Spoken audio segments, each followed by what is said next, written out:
जय सिया राम मित्रों। देखिए, आज हम आपके साथ कबीरदास जी के जीवन की एक छोटी सी घटना शेयर करना चाहते हैं। कबीरदास जी कपड़ा बुनते थे, काशी और बनारस के बाज़ारों में बेचते थे और रोज़ाना उनके दरबार पर बहुत सारे लोग आते थे जो अपने प्रश्नों के जवाब चाहते थे, जिनकी समस्याएं होती थीं, कबीरदास जी के पास आते थे। एक दिन एक व्यक्ति आया कबीरदास जी के घर पे। कबीरदास जी घर पे नहीं थे। उसने दरवाज़ा नॉक किया, उनकी पत्नी निकल के आई और पत्नी ने कहा, जी आज कबीरदास जी घर पे नहीं है, यदि आपको मिलना है तो आप कल आ जाना या फिर आप इंतज़ार कर लीजिए। उसने कहा, नहीं जी मुझे आज ही मिलना है, मेरा बहुत ज़रूरी काम है और कबीरदास जी से मिलना मेरा बहुत ज़रूरी है, तो आप मुझे बताइए वो कहाँ है और कहाँ मिलेंगे।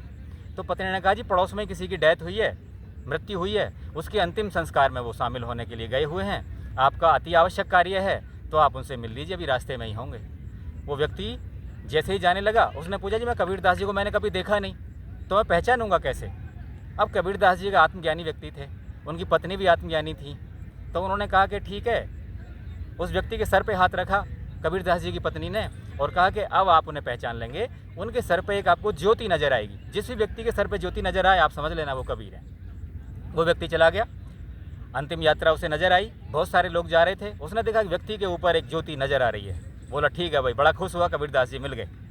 लेकिन धीरे धीरे वो देखता है कि दूसरे व्यक्ति के सर पे भी वो ज्योति नज़र आ रही है, तीसरे व्यक्ति के सर पे भी वो ज्योति नज़र आ रही है। धीरे धीरे जितने व्यक्ति अंतिम संस्कार में थे सभी के सर पे वो ज्योति नज़र आ रही है।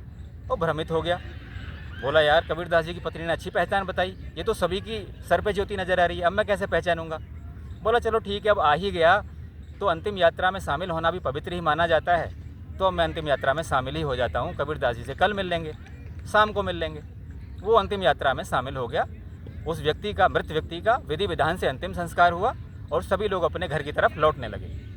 जैसे जैसे लोग अपने घरों की तरफ बढ़ रहे थे, उस व्यक्ति ने देखा कि उनके ऊपर जो ज्योति जल रही थी वो धीरे धीरे धीरे धीरे समाप्त हो रही हैं, जैसे जैसे घर की तरफ लोग बढ़ रहे हैं। और देखा कि एक व्यक्ति अभी भी है जिसके ऊपर वो ज्योति अभी भी जल रही है, सबकी बुझ चुकी थी जैसे जैसे लोग अपने घरों की तरफ बढ़ रहे थे। वो व्यक्ति उनके पास गया, हाथ जोड़ के प्रणाम किया और कहा कि आप कबीरदास जी हैं। उन्होंने कहा, हाँ जी मैं कबीर हूँ, बोलिए क्या समस्या है आपकी। उसने कहा, जी मेरी समस्या तो, मैं अपनी समस्या तो बाद में पूछूंगा, पहले मेरी आप इस समस्या का हल बताइए कि जब मैं शामिल हुआ अंतिम संस्कार में, तो जो आपकी पत्नी ने आपकी पहचान बताई थी कि उनके सर पर एक ज्योति नज़र आएगी, वो आपके ही नहीं हर व्यक्ति के सर पर नज़र आ रही थी, लेकिन अंतिम संस्कार के बाद जब घर पर लौट रहे हैं सब, तो वो ज्योति गायब होती चली गई, केवल आपके सर पर नज़र आ रही है, ये मेरी जिज्ञासा शांत कीजिए। तब कबीरदास जी ने बहुत खूबसूरत जवाब दिया कि देखिए, जब कोई व्यक्ति अंतिम संस्कार में आता है तो उसे अपनी मृत्यु नज़र आती है, उस समय वो ईश्वर के सबसे नज़दीक होता है, उसके सद्कर्म उस समय सबसे उच्चतम श्रेणी के होते हैं, उसके विचार उस समय एकदम पवित्र होते हैं। और जब ये सारी चीज़ें होंगी तो एक व्यक्ति ईश्वर के ईश्वर के नज़दीक होता है, और जब ईश्वर के नज़दीक होगा तो वो ईश्वरीय ज्योति हर किसी के ऊपर होती है। लेकिन जैसे ही अंतिम संस्कार के बाद व्यक्ति घर की तरफ लौटता है, फिर अपनी सांसारिक दुनिया में खो जाता है, फिर किसी को धोखा देगा, फिर झूठ बोलेगा, फिर बहुत सारे और दूसरे काम करेगा, तो वो दिव्य ज्योति गायब हो जाती है। देखिए, बुद्ध ने भी कहा है कि यदि आपको जीवन की सच्चाई जाननी है या आप जीवन से निराश हो चुके हो तो कभी कभार शमशान घाट चले जाया करिए, क्योंकि इससे पवित्र जगह कोई नहीं होती।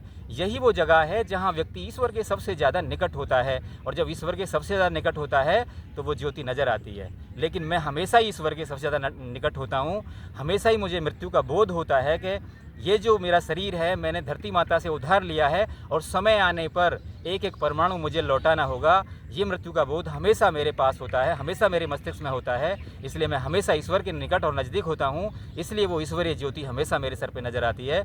लेकिन व्यक्ति जब अंतिम संस्कार में किसी के में शामिल होता है तभी वो ईश्वर के निकट होता है शमशान घाट में, इसलिए उसी समय उसके सर पे वो ज्योति नज़र आती है। तो मित्रों, हमारा कहना सिर्फ यही है कि आप इस बात का ध्यान रखिए कि हम नश्वर हैं और एक दिन हमारी मृत्यु सबकी होनी है। यदि मृत्यु का बोध हमें है तो हमारा व्यवहार नियंत्रित रहेगा, हमारे सद्कर्म रहेंगे, और ये सद्कर्म हमारे साथ रहेंगे तो हम ईश्वर के नज़दीक रहेंगे। अपने स्वास्थ्य का ध्यान रखिए, हमारे साथ बने रहिए। धन्यवाद।